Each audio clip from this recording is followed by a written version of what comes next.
let people tell their story, because everyone has a story that's worthy of telling. My one and only goal or mandate, I would say, is that... I mean, that's the secret sauce, right? A lot of ups and downs. We had the pandemic to deal with, which is the first time in my life that I felt like I was risk averse as an entrepreneur. A strong man is one who can expose his underbelly.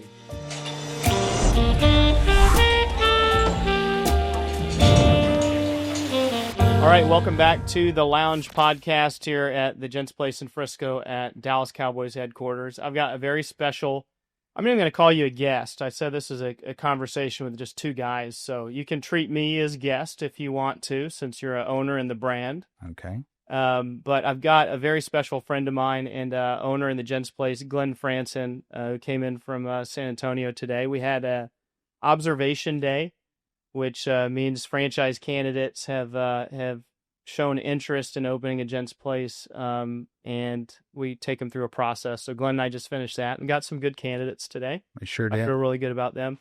But a little bit about Glenn and I's relationship. I have known Glenn since I was a teenager in high school. And known of me. No, I've known of you, yeah. No. I'm going to go ahead and get out the truth before you throw me under the bus. Okay. But the story goes that when I was a teenager, my best friend worked at a restaurant that he owned, and Glenn could not figure out the liquor percentages. The expenses kept rising on the P&L. Yes, and it turns out that my best friend was pilfering alcohol out of the restaurant, and I may have had a sip or two of that said alcohol. Okay, but we've known each other since I was a kid, but reconnected back in 2015. And Glenn had a thriving business called Massage Heights, over 100 locations at that time. And I was thinking about franchising. And so Glenn and I just fortuitously bumped into each other.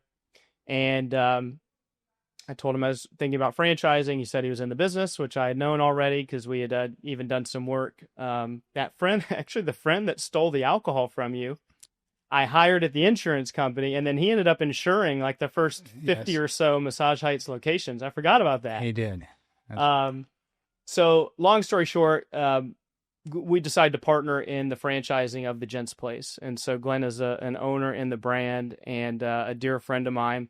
And the lounge show, Glenn, so because I know you have I gave you 30-minute notice, like, hey man, you want to do a podcast? The lounge show is about featuring members of the Gents Place, featuring them, highlighting them, talking about why they became members at the Gents Place, also what they do for a living, because we have some fascinating members. Yes, we do. And letting our other Gents Place members know about the types of gentlemen that come in here, sure, and the quality of their character, and maybe they learn a little bit about their businesses and do some business with fellow members. So that's the whole concept of the show. So thanks for joining us. Thank you for having me. Do you want to get just real quick, 2 or 3 lies about me just out of the way? No, the truth is this. The truth is that I envy you in so many ways. You're just an incredible father, a brilliant businessman. You've been one of my best friends, and you're someone who I look up to greatly. I tell everyone that I know that same story. The truth is, Ben, is that you're. I don't even want to call you an old soul, but you're just such a mature person. I'm very proud to call you a friend and honored to be in business with you. That's the truth. Well, thank you. I do feel like an old soul because my wife Lauren, been together since we were 16 years old.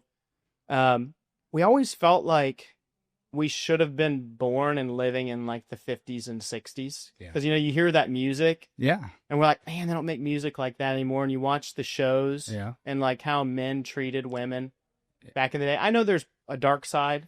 Well, but at least what was out there publicly looked good. Right. It was a different era for sure. I grew up in the 70s and I still have some very fond memories. I often think back, what was it like? What was it like turn of the century? What would it have been like to serve in any of the, world wars or in Vietnam? I'm fortunate enough to not have had to, not old enough to do that. But I look at some of these older movies. I'm a person, if you know me well enough, I'm a collector. I collect antiques. I collect various things, but usually something that's been pre-owned, pre-loved, and admired by somebody else, whether that's art or whether it's a wristwatch or whatever it may be. But I really love antiques because it tells a story about a day gone by, a day that maybe our kids won't have the opportunity to live in that way.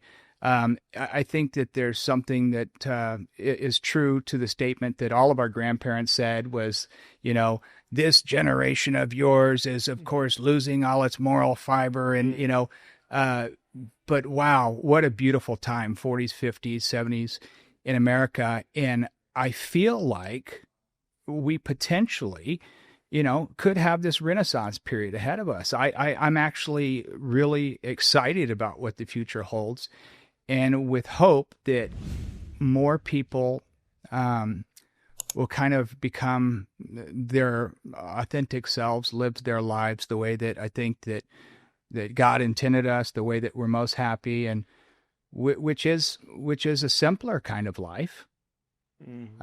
But by the way, do you ever feel old when you think and you say out loud, kids these days, or yeah, can you believe? Yeah, well, I never thought I would say that, but I found myself saying it over and over again. No, I do. I definitely am my dad. I definitely am that person. My grandfather, even perhaps. And the kids, I'll tell you, they are younger and younger, and the things that they experience, particularly through the internet and social media, they're on like a fast track to experience everything in a lifetime in a very short time span. It does make me feel old because I'm not that tech savvy. I'm not that active on the social media and whatnot. But that's how you know, by the way, guys, when someone says the social media, that's how you know it's like the Facebook. That's how you know that you're not with it. Yeah, that's for sure. Well, that I have a stepdaughter, Brooke, who's 30. We have 3 of her dogs in the house with us currently, my wife Stacy and I. And the girls, my wife and daughter, refer to the dogs as my grandbaby. So they say, go ask Grandpa for a treat. Go ask Grandpa for it. So yeah, if I wasn't feeling old, by the time the day is over, I certainly am.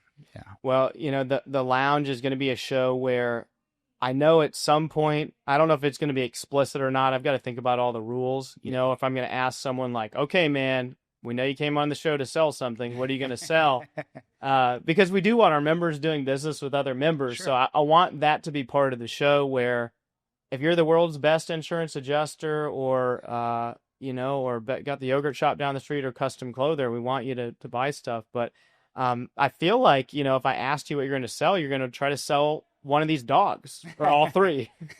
Well, you can have them for free. That's right. Yeah. No, I saw a great quote lately. I was in Coeur d'Alene, Idaho. I was in a park, and there was a bench that had been gifted to the park by someone. I don't recall the gentleman's name, but he had a quote on there. It said, I never said that I make it the best. However, I haven't met anyone yet that makes it better than I do. Now, I don't know what it is. Is me a pie baker? Is he, manufacturing? I don't know what it was, but maybe it was making love. I don't know. But what I do know is that I really took something away from it. I thought, that's probably a guy that lived a great life. He was not probably someone who had a big ego, right? Because we all know what ego can do to a person.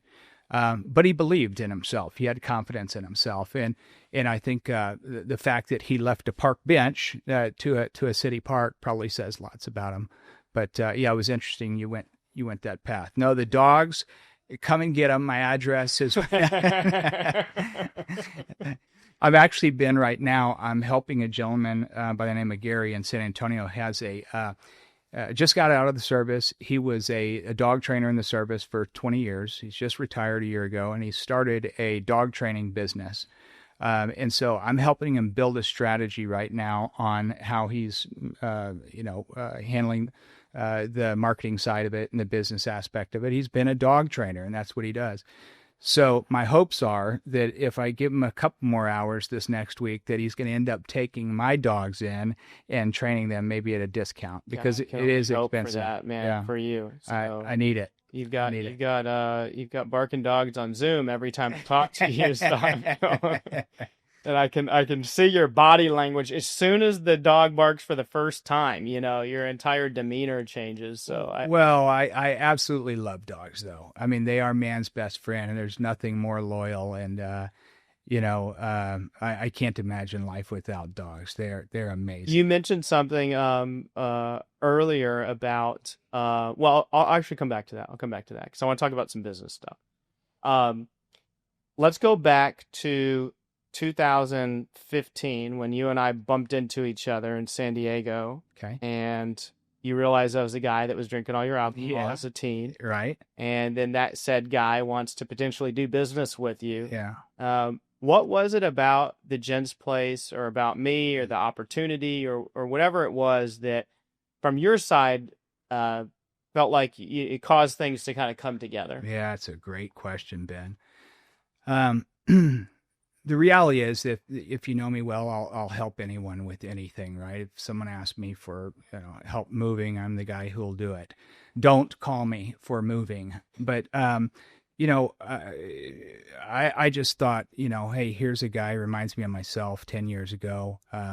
You were unafraid to approach. You kind of told me a little bit about the business, and I generally was just going to help you avoid some potholes, make sure you didn't get sucked into the wrong clique in any business.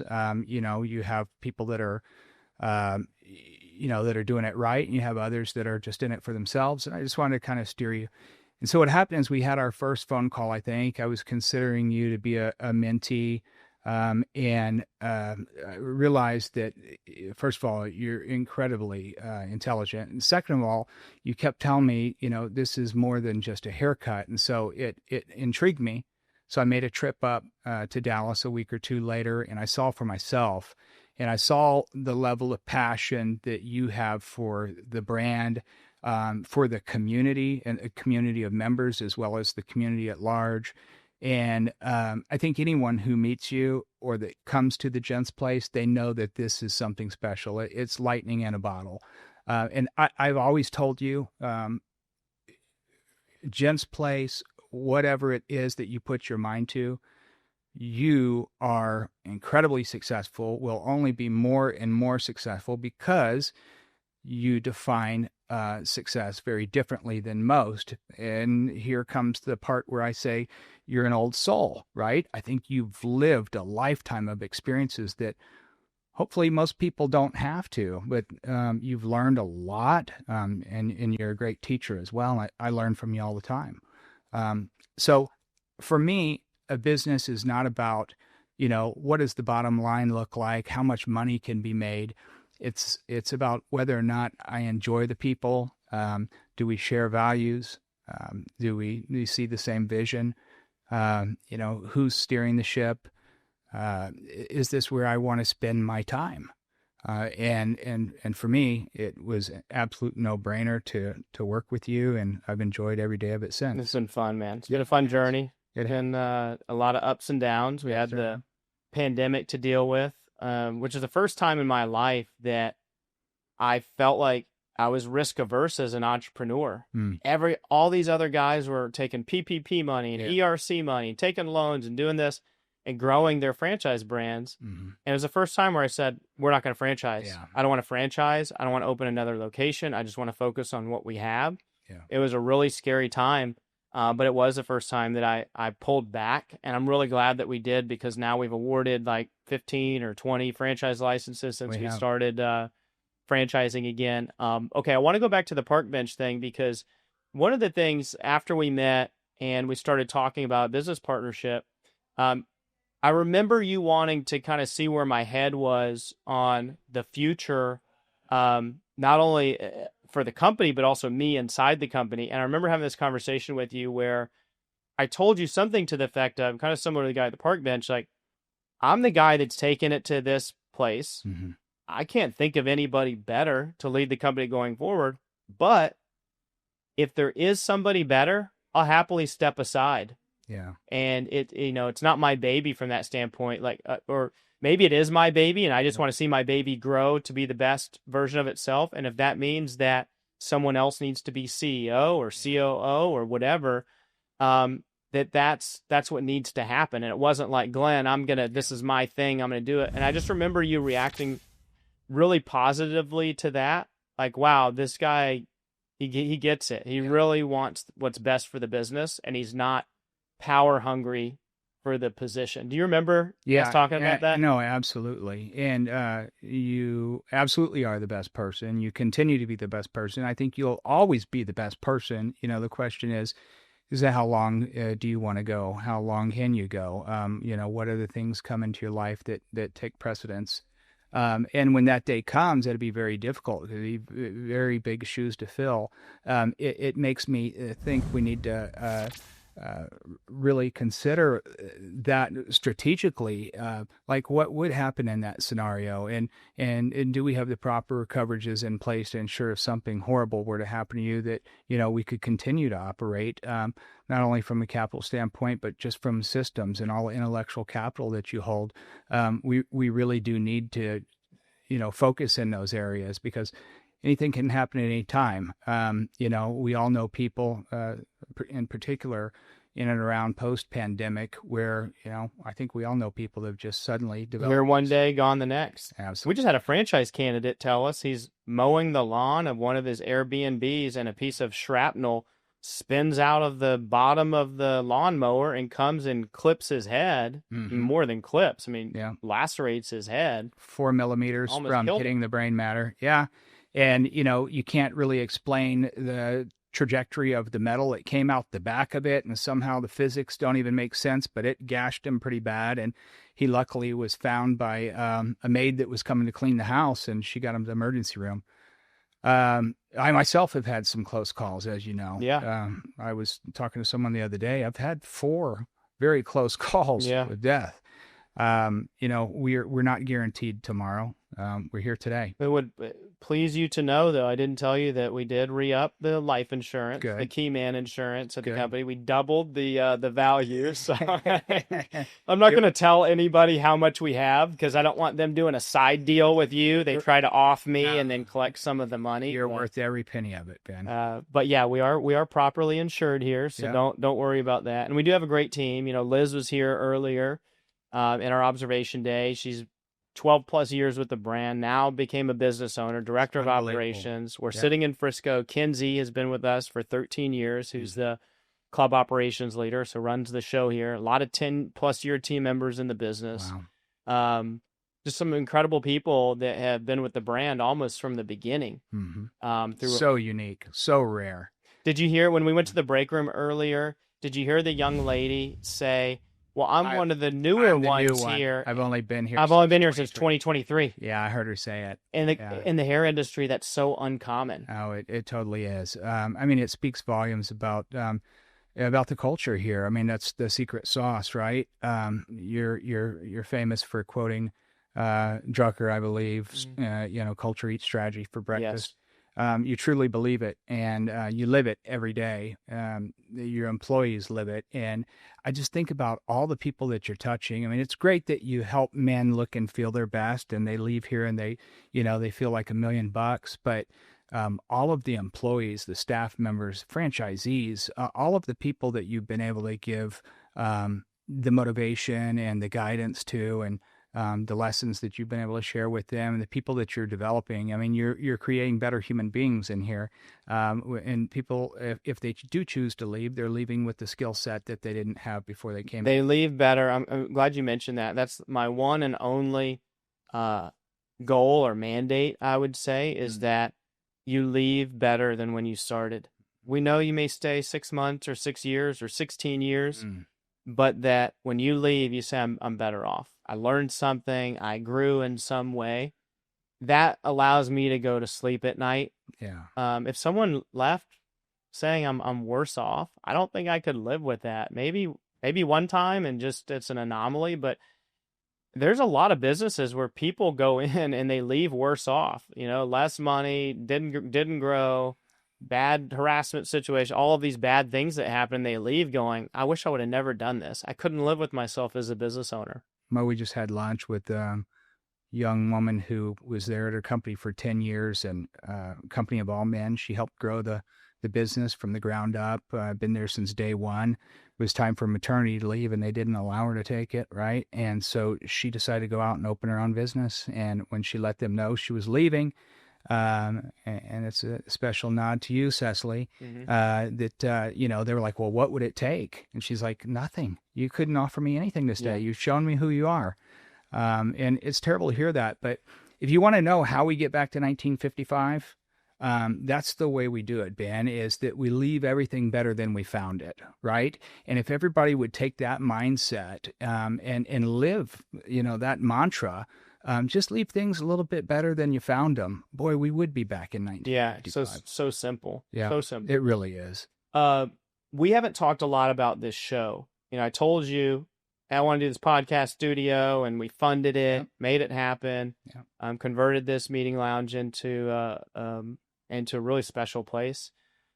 I had this concept for the lounge where we send this out to our members and say, we now have the opportunity to have you on as a guest, right, to tell us about your Gents Place journey, your business journey, and then we'll market that podcast out via text and email and on the internet, or on the social media, as you call it, the Twitter, the Facebook, the Instagram. Yes. That we'll market that out. And I got to give you a hard time, man. I mean, you're a decade older than me, so I'm surprised we're even talking. So one of my mentors, my son's mentor, actually said he met with these guys that were in their 30s, and they said, I would never listen to someone over 40. As soon as someone over 40 starts talking, I stop listening. And he's like in his 60s. And he's just like, what is wrong with these guys? Oh, my goodness. So I have this vision for the show where members will find it very valuable to be on. Sure. And talk about themselves, talk about their business. And they're on the big, quote, the big screen here. They're on the screens at the Gents Place. People YouTube. see them on the YouTube. Right. It's going to be called Gents TV. So on the Gents TV. All right. And that they find value and the members find value, but it's not this infomercial, you know, where it's really good content. So I've got very interesting people. Right. You're really good at picking things apart, being devil's advocate, or just being a critical thinker, I would say. You know, 'cause a lot of times you agree with me, but you kind of let me know some of those things. Have you thought about this? Can you think of anything like challenges or anything that's wrong or challenges that we'll encounter, or like pressure testing that business model? Because the idea is they're gonna pay a fee. It costs money to produce this show, right? So the members would pay a fee to come on, to cover our costs, to get the content out. So it costs them some money. But is there anything there that you can think of? Like, am I missing the mark? Is something off? Is there a missed opportunity? Anything like that? Well, I know the DNC is looking for the solution to Joe Rogan, so you may find that person here. No, Ben, I think it's great. I think, you know, you kind of touched on a little bit. If this becomes an infomercial, if it becomes too hard selling, you know, a lot of organizations, whether it's EO, YPO, others, they don't want you selling your classmates or, you know, the membership. Naturally, people gravitate towards each other. They know each other in social situation settings, business settings, and they do business together. But you know, I think you just put some guardrails around it, and you let people tell their story, because everyone has a story that's worthy of telling. And you're going to find that some people will, I guess, flock to these stories and learn from them, and others may not have so much interest, or maybe they don't have interest in just one of the particular episodes. But I think if you put the content out there, you're educating people. You're helping people learn things, as long as it comes from a place of coaching, learning, teaching. It's great. And then, so I've learned about the subject a little bit. I like the guy who you've profiled. I know he's a Gents Place member. It means he's probably a pretty good guy. And how do I get in touch with him? You know, if I don't need the services, I don't call him. But I think it's going to be wonderful. And I know that people come to the Gents Place a lot because, they want to come to their spot where they can get away from, the white noise and the chaos of, life. But they also come here to meet, To connect. to Yeah. connect. And that's something that, most men will tell you they don't really have their own place anymore, right? We all need, human contact, conversation. We are very social creatures, and some more than others.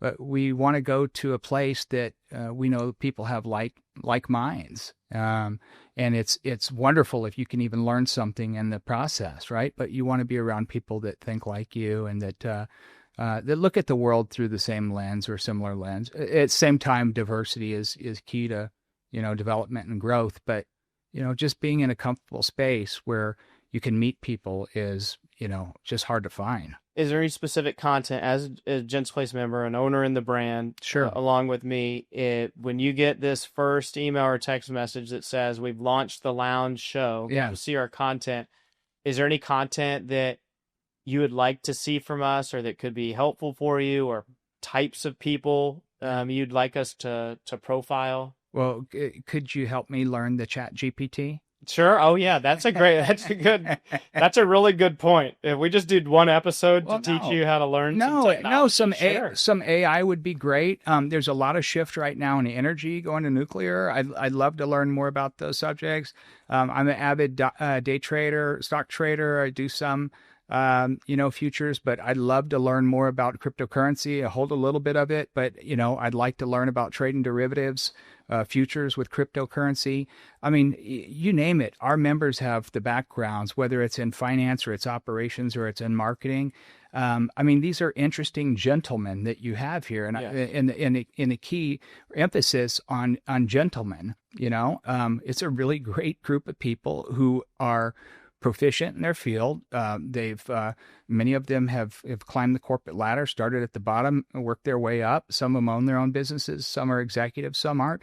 But there's a wealth of knowledge in here. And I like to say, you're building a village, and it takes a lot of different villagers to make a village successful. You've got to have someone to gather the water, someone to hunt, someone to provide spirituality, medicine, etc. And you have that here, and that's what makes it such an incredible and sustainable environment, is that we've got all kinds of resources in here that are until now untapped. Yeah. It makes me think we might want to do a survey of some kind that asks guys for the types of content. Because I know some people are going to raise their hand and say, I want to talk about what I'm a subject matter expert in. I'd love to be on the show. But giving members an opportunity to say, man, I'm trying to figure out what's going on with tariffs or with AI or with what's happening in China. I mean, there's all kinds of, I have things I'm just thinking through right now. I wish I knew a guy that knew a lot about that. Right. I guarantee you he exists in the Gents Place membership base. He does. Whatever it is. And particularly right now, I have friends that are in small business that are either resellers, retailers, some small manufacturers, and they're so confused. They don't know what the future is. Do I buy from China? Am I not buying from China? Am I paying a tariff? And I didn't this time, but it's on the next. Like there's a lot in terms of in terms of a global economy that I think oftentimes, we don't think about as American businessmen, but it all impacts us. It truly is connected in a way it never has been before. And it looks like we're making some adjustments to some of the relationships and leaning harder on others than we maybe have in the past. And there's kind of this regrouping almost from an economic standpoint. That would be fascinating to learn about. Just anything but franchising. I don't think people want to learn about franchising. Probably not. But if there is, I'll be happy to lend someone my advice as I did with you, and who knows where that takes us. Yeah, and I don't know if I delved into that. I can't even remember now. I'm getting old. What happened 25 minutes ago? But if I delved into this deeper. But you had enormous experience in franchising, right? Massage Heights had 150 locations or so at the time. 15, I don't know, you guys just turned 20 years 21, old. 21 years old. So for those of you who don't know Glenn, you won't find him on the social media. No. He never does interviews, never does anything. So you may have a hard time finding anything about Glenn, but incredible businessman, and was there at Massage Heights with his sister and his brother-in-law at the start of the business, and grew the business rapidly over time. And I was telling you a while back, not too many people can say, when you add up all of the system-wide revenue, all the revenue that brand has produced over time. Billions. Yeah, billions in revenue. Like, not too many people can say that, and may feel a little weird. It's like, well, we didn't do $1 billion, this year, and another company did $1 billion this year. So it may feel a little weird saying that, but it's true. It's true that Massage Heights has rung out at the register by over $1 billion in sales, and I aspire to do that at the Gents Place. I think we're in the 100 million, plus club. But that's really impressive. So I didn't do a proper intro. I went straight to us stealing alcohol so when I was a teen. And by the way, just for the record, because I don't know if the statute of limitations, it's expired. Some guy in Bulverde, Texas, the police chief is like, he's had it out for me forever.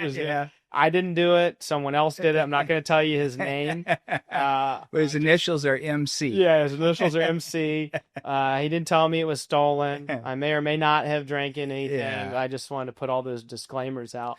And that's why I had such a tough time in restaurant business. I thought, man, this is for the birds. You're working, it's hard. At 9 a.m. to 11 p.m., 7 days a week. It's a tough. It's a grind. My oldest brother's a chef. Yep. My second oldest brother is a server. He's been a lifelong server and manager and GM in restaurants. Yep. My dad retired from the Air Force, bought a little bar and grill, Honey Creek Bar and Grill out in Bulverde, Texas. Did that for 10 years. So my whole family was in the restaurant business. But I remember working. I'd drive from Austin, went to UT Austin, drove to Bulverde on the weekends, and I worked in the kitchen with my dad. My dad's a brilliant guy. He's got a master's degree in human resources, a bachelor's in finance, was a lieutenant colonel in the Air Force. And here my dad is cooking hamburgers, doing the books, being the server, being the cashier, and I'm back there slinging hamburgers with my dad. And I remember my dad looking at me one day, because this is hard, and he said, "There's a better way to make a living. Yeah. Remember that." Yeah. I was in college, and I said, "Yes, sir." Yeah. Because I was making some good money, and we had some tip money to put in my pocket to go back up to college with. But it's a tough business. But we do have, and hopefully I'll get them on the show. We have some incredible restaurateurs that are members and associated with the Gents Place that they've figured out how to crack the code. Well, it can be a very, very noble career. I mean, feeding people. I mean, at the essence, I love the business. Nurturing people. It's not for the faint at heart. That's for sure. It's tough, man. It's tough. One of the last things I want to talk about, just because I'm going back to the show and this is the beginning of it, sponsorship opportunities. The guests are going to have to help fund this at the beginning, because it costs a lot of money and they get some benefit out of it. But I hope to get sponsors. I hope that the show is successful enough where I don't even know what it looks like. Do we have a big, Goodyear balloon in the back, and we're trying to fit ourselves in like a NASCAR. We're like the NASCAR, and I'm like, Glenn, put this on your forehead before the show. We'll pay you $100. But I do see sponsorship opportunities. I'm very green to media and sponsorship, so I'm trying to learn from people that have been there and done that. And we're not Joe Rogan with 100 million views. Maybe we'll be able to get enough views one day to get some good sponsorships, but I see an opportunity for that. Whether it's we could do it. Maybe we do a placement right now, Glenn, where this is for what's your favorite water? My favorite water? Yeah, what's the favorite bottled water that you drink? Aquafina is fine. Okay, so this is, I hope you're enjoying your Aquafina water, in the glass right now. So here, this is, we'll do a quick. Yes. Oh, wow. This is amazing Aquafina water. This is going to cost Aquafina quite a bit of money. Yes, it is. For this. In perpetuity. That's right. Yes. So, yeah, I think. You will, Ben. I think we'll be able to get that. No, I absolutely agree. I think that you're going to have some gentlemen that are innovators that say, hey, I see what you're doing here. Visionaries, we have a lot of them at the Gents Place. These are people that can see the forest through the trees. They're going to say, this is something that I want to be part of. I want to be on the ground floor of it. And I want to be a title sponsor, flagship sponsor, whatever it may be. And your episodes will reach lots of people as long as you keep the content, fresh in things that are current, that people need to know, need to learn, would like to learn, maybe are too afraid to ask. Another recommendation I have is I have a men's group, meet once a week. You wouldn't believe the things that we share, because men just feel like they can't go tell their wife or their children, I'm afraid of this. I'm scared of that. I'm tired of this. And so we have this kind of safe place where we can come on a weekly basis, and someone leads, one of the members. There's 7 of us, 8 of us. Different member leads every single week. They bring the topic, and then we all talk through it. And it's really helpful. But the number one thing that people say is, I just needed to be able to share this with someone, right? And I think, sharing and being vulnerable is maybe, it's not maybe second nature to us. It's not easy. It's not easy. Especially coming from where I came from, military family. You keep your emotions inside. Close to the chest, right? And as a business person, you're supposed to keep your cards close to your chest. If you're vulnerable, some people think that you're weak. But what I learned long ago, Ben, is that a strong man is one who can expose his underbelly, can show his scars, that can show his weaknesses, knowing that if someone tries to take advantage anyway, that he's strong enough to get back up off his back and to handle his business. And so I try to be vulnerable. I do my best at it. I hope we get a guest on the show that can, maybe a leading expert that can talk about that for guys that struggle with being vulnerable. Yeah. And I love the idea of having a men's group of some kind, a weekly meetup, a bi-weekly meetup. Your group is incredibly diverse, just from an age standpoint. You've got some 20-somethings to 70-somethings. Almost 80. Almost 80 years old. And I bet you the almost 80-year-old learns something from the 20-something every week, and vice versa. Absolutely true. It would be one dull world if we all looked alike, talked alike, thought alike.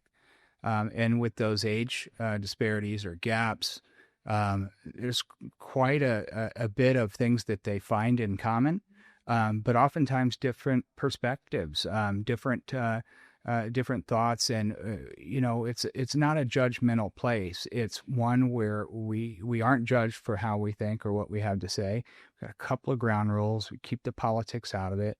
And, we don't repeat the things to our families. We don't go home and say, oh, this person's having a hard time financially, or this person is, going through a divorce, or considering even, what it would look like to go through a divorce. But yeah, men just don't have a place to go like that. And that's part of why they come to the Gents Place. But that solves only part of the challenges that we face as men. Yeah.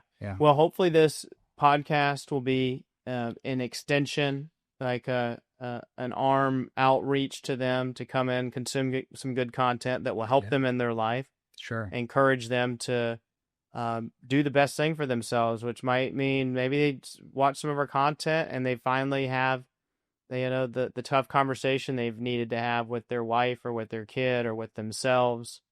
You referred a good book to me recently. Yeah. Super Couple. Yeah. Right. Yeah.